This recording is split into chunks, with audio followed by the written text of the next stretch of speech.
ದರ್ಶನ್ಗೆ ಜಾಮೀನು ಸಿಗದೇ ಇರೋದಕ್ಕೆ ಮುಖ್ಯ ಕಾರಣನೇ ಈ ವ್ಯಕ್ತಿಯ ಹೆಸರು ಕೇಳಿದ್ರೆ ಕಾನೂನು ವಲಯದಲ್ಲಿ ಸಂಚಲನ ಸೃಷ್ಟಿಯಾಗುತ್ತದೆ.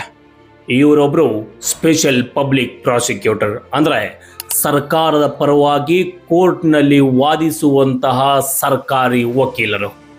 ಸರ್ಕಾರ ಜೂನ್ 2024ರಲ್ಲಿ ರೇಣುಕಾಸ್ವಾಮಿ ಕೊಲೆ ಪ್ರಕರಣದಲ್ಲಿ ಇವರನ್ನ ಸ್ಪೆಷಲ್ ಪ್ರಾಸಿಕ್ಯೂಟರ್ ಆಗಿ ನೇಮಿಸಿತ್ತು.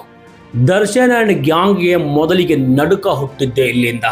ಕಾರಣ, ಸರ್ಕಾರ ತಮ್ಮ ಬತ್ತಳಿಕೆಯ ಅತಿ ಪ್ರಬಲ ಅಸ್ತ್ರವನ್ನೇ ಹೊರತೆಗೆದಿತ್ತು. ಅಂದರೆ CBI, NIA, ED ಅಂತ ದೊಡ್ಡ ಸರ್ಕಾರಿ ತನಿಖಾ ಸಂಸ್ಥೆಗಳ ಪರವಾಗಿ ಕೋರ್ಟ್ನಲ್ಲಿ ಫೈಟ್ ಮಾಡ್ತಿದ್ದಂಥ ಒಬ್ಬ ಸ್ಪೆಷಲ್ ಪ್ರಾಸಿಕ್ಯೂಟರ್ ಅನ್ನ ದರ್ಶನ್ ಕೇಸ್ನಲ್ಲಿ ಮೃತ ರೇಣುಕಾಸ್ವಾಮಿಯ ಪರವಾಗಿ ವಾದ ಮಂಡನೆ ಮಾಡಲಿಕ್ಕೆ ಸರ್ಕಾರ ಇವರನ್ನ ನೇಮಿಸಿತ್ತು. ಪ್ರಾರಂಭದಲ್ಲಿ ದರ್ಶನ್ ಅಂಡ್ ಗ್ಯಾಂಗ್ಗೆ ಜಾಮೀನು ಸಿಗದಂತೆ ತಡೆಯಲು ಪ್ರಬಲ ವಾದ ಮಾಡಿದ್ದು, ನಂತರದಲ್ಲಿ ಕರ್ನಾಟಕ ಹೈಕೋರ್ಟ್ ಇಂದ ಜಾಮೀನು ಸಿಕ್ಕ ನಂತರ ಅದನ್ನ ಸುಪ್ರೀಂ ಕೋರ್ಟ್ನಲ್ಲಿ ಪ್ರಶ್ನಿಸಿ ಆ ಜಾಮೀನನ್ನ ರದ್ದುಗೊಳಿಸಿ ಮತ್ತೆ ದರ್ಶನ್ ಅಂಡ್ ಗ್ಯಾಂಗಿಗೆ ಜೈಲು ಸೇರುವಂತೆ ಮಾಡುವುದರಲ್ಲಿ ಇವರ ಪಾತ್ರ ಬಹಳ ದೊಡ್ಡದಿದೆ. ಇವರ ಟ್ರ್ಯಾಕ್ ರೆಕಾರ್ಡ್ ಹೇಳುತ್ತೆ, ಇವರು ಕೈಗೆತ್ತಿಕೊಂಡಂಥ ಪ್ರಕರಣಗಳಲ್ಲಿ ಆರೋಪಿಗಳು ತಪ್ಪಿಸಿಕೊಳ್ಳುವುದು ಬಹುತೇಕ ಅಸಾಧ್ಯ.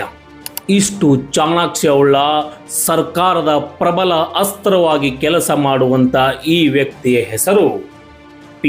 ಪ್ರಸನ್ನ ಕುಮಾರ್. ನಿಮಗೇನನ್ನಿಸುತ್ತೆ ಈ ಪ್ರಸನ್ನ ಕುಮಾರ್ ಅವರ ಬಗ್ಗೆ? ಹಾಗೆ ಇವರ ಕೈಗೆ ಸಿಕ್ಕಂಥ ದರ್ಶನ್ ಅವರ ಸ್ಥಿತಿ ಮುಂದೆ ಏನಾಗಬಹುದು? ಈ ಎರಡೂ ವಿಚಾರಗಳ ಬಗ್ಗೆ ಕಮೆಂಟ್ ಬಾಕ್ಸ್ನಲ್ಲಿ ತಿಳಿಸುವುದನ್ನು ಮರೆಯಬೇಡಿ. ಹಾಗೆ ಇನ್ನೊಂದು ಮುಖ್ಯವಾದ ವಿಚಾರ, ನೀವು ಫಾಲೋ ಮಾಡ್ತಿರೋ ಇಲ್ವೋ ಗೊತ್ತಿಲ್ಲ, ಆದರೆ ಕಮೆಂಟ್ ಮಾಡುವುದನ್ನು ಮಾತ್ರ ಮರಿಬೇಡಿ.